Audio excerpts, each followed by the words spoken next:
श्रद्धा छेत्री और आप देख रहे हैं कोहराम लाइव। कंधे पर हल, हाथ में फावड़ा, माथे पर पसीना और चेहरे पर चिंता की लकीरें, इस छवि को बदल डाला दो किसानों ने।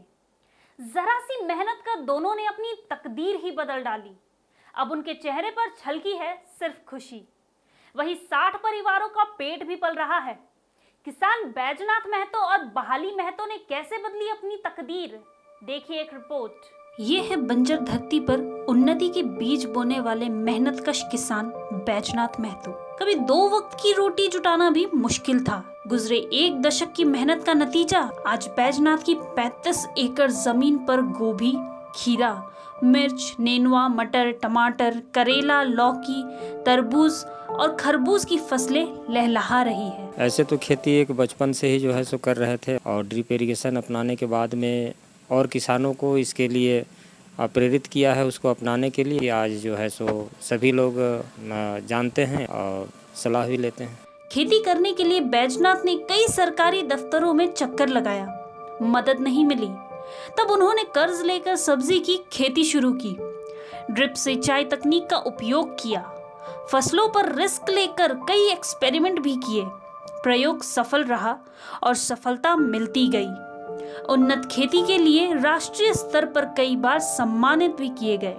किसान खेती करता था, बहुत ही हीन भावना से समाज में देखा जाता था। हंसते थे कि इनको पढ़ लिख कर कहीं पर नौकरी नहीं लगा, कोई जॉब नहीं मिला तो और कुछ नहीं मिला तो जो है सो खेती कर रहा है। समय में बहुत बड़ा बदलाव हुआ है। किसानों को एक इज्जत और सम्मान की दृष्टिकोण से अभी देखा जा रहा है। अन्यथा कुछ दिन पहले, आज से 10 वर्ष पूर्व, किसानों को कोई इज्जत सम्मान नहीं दिया जाता था। एक ही संदेश देना चाहेंगे कि किसानों के पास ऐसा भावना होना चाहिए कि न तो हम खुद जो है सो जहर खाएं और न दूसरों को खिलाएं। बैजनाथ से खेती का गुण सीखने के लिए दूसरे राज्यों के किसान भी आते हैं। ओरमांझी के रहने वाले बहाली महतो भी बैजनाथ से काफी प्रभावित है। मुर्गी पालन को छोड़कर बहाली कृषि से जुड़ गए। पहले 3 एकड़ खेत में सब्जियों की खेती शुरू की और सफल हुए। फिर 4 एकड़ जमीन और लीज पर लेकर खेती की और आज उनके खेत में फसलें लहलहा रही है। बहाली तरबूज की खेती के लिए जाने जाते हैं।